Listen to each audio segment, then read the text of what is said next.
Hey guys, all right, I'm back. I said I had to do a show today because so much has been going on and I've been so busy, but I was like, you know what? No, I have to find time today and say some things because so much is going on. So the first thing I can definitely say is that Donald Trump's relationship with the Republicans is so damaged. And here's the proof. So first you have reports that have come out where it says the Republicans actually think that Donald Trump is unhinged.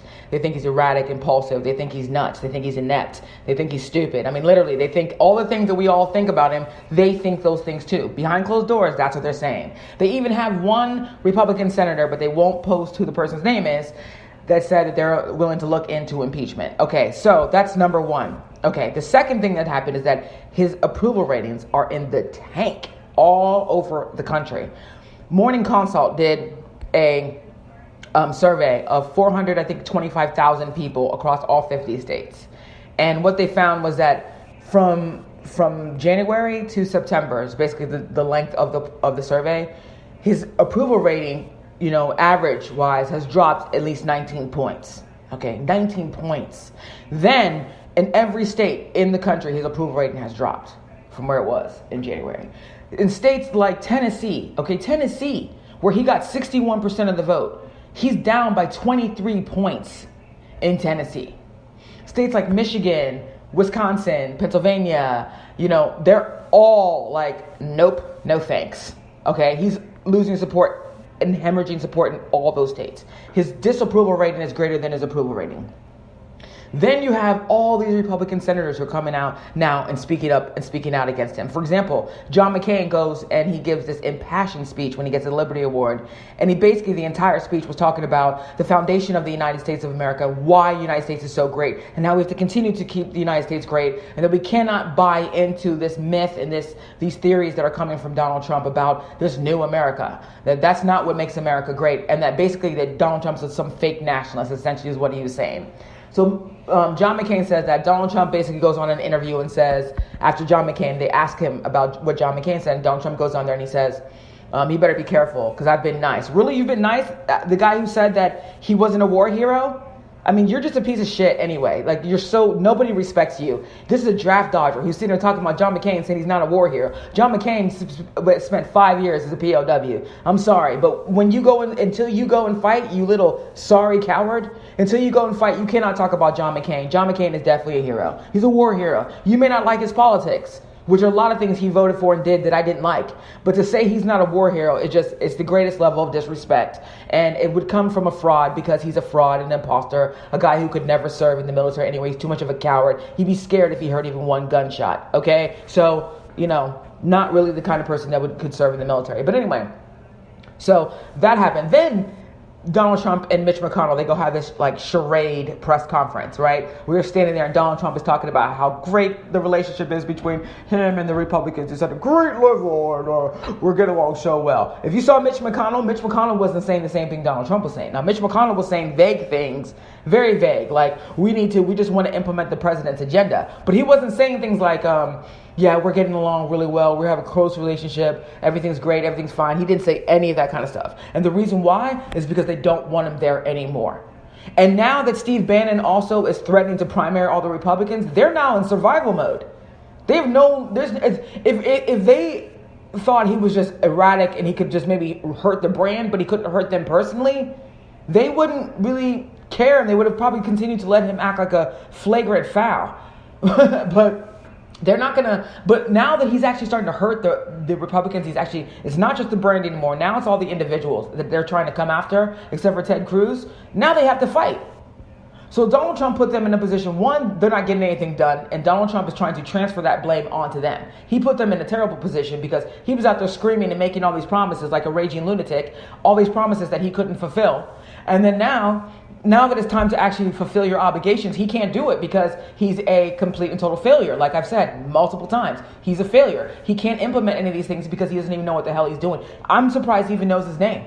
If it wasn't for the fact that it was branded on buildings, I'm not sure he'd even remember that. He's that inept, okay? So he basically, though, he said he was in one of these meetings, and then, the media is always, everything he says, they want to splash it everywhere and they act like it's news, but really they're just thirsty. They're just thirsty people, desperate, ratings. That's all they care about. They don't really care about him. They don't even know how to go back to being news after Donald Trump is gone. They're not going to know what to do when he's impeached or he resigns or they invoke the 25th Amendment. They don't know what to do anymore because they've gone so far where their whole entire platform is surrounded by Donald Trump. But anyway, that's neither here nor there. But the truth is, and I think what the most important thing that everyone should try to understand here is that it's just a matter of time before one of the three things happens. Either he's impeached, he resigns, or they invoke the 25th Amendment. When you start hearing the Republicans are saying behind closed doors, we got to get rid of this guy's a problem, and then you start seeing people like Bannon and stuff going after Republicans, so you realize you don't even have really an ally in Donald Trump.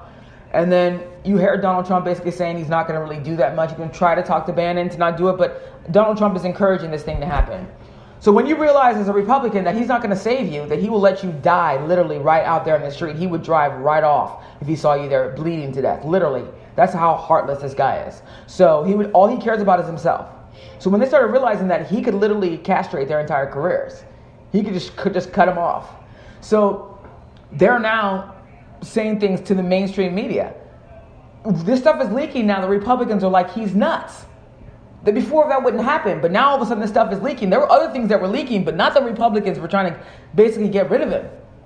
And the thing is, the only reason why they haven't actually moved forward in doing some of these things, remember not the only reason, but one predominant reason, is the fact that there's a perception out there that his base is so vast.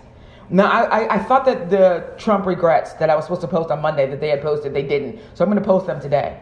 But his base is not vast. I say about 30% of the country probably still supports him, or 30% of the people who voted for him, excuse me. Let me not say the country because that's not true.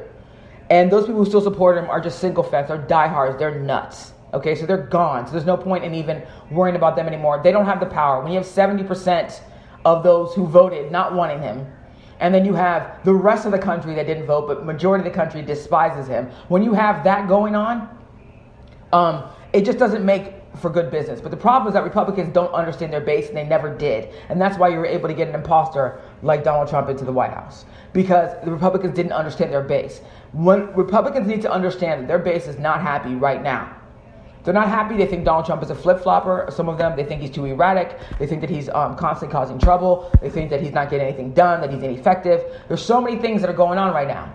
So in my opinion, I'm comfortable saying this. I've said it before, and I'll say it again, and I'll keep saying it. Donald Trump is not going to last his entire term. One of those three things is going to happen. And it's up to him. He can either resign and go to like a psychiatric ward, whatever the hell you want to do, but just stay the hell away from the rest of America. Or he can, be impeached, and that'll be public, and we'll humiliate you the whole way through. Or you can let them invoke the 25th Amendment, which will also be public, and we can have them humiliate you all the way through. Those are really the three things that can happen. And all three of them are shameful, but the bottom line is his presidency is more shameful. It's better for him to endure a year or whatever of impeachment trials and get out and go live a quiet life in some psychiatric ward than to be sitting there and continuously just tanking your family and everybody, your kids, and all of them down to the ground. So I can say this with confidence. This week has been another week. I'm telling you, by the end of this week, I can't wait to do my show on Saturday because I can guarantee you so much is going to happen between now and even Saturday. But one thing that I'm going to continue to say in every single show, as long as I don't forget to say it, in every single show, is that this guy is not going to last the entire time. So we need to look at him like a lame duck. He's pretty much a lame duck at this point. He's not a president. So look at him like a lame duck. Somebody else is going to be president soon. I don't know who it's going to be because it may not be Mike Pence, especially if there's treason or something like that, then Mike Pence is not going to be able to benefit from the treason. At least that's my position legally. And that's what I would want to argue. But I don't know who's going to be the next president. All I know is that it's not going to be Donald Trump. He's gone soon.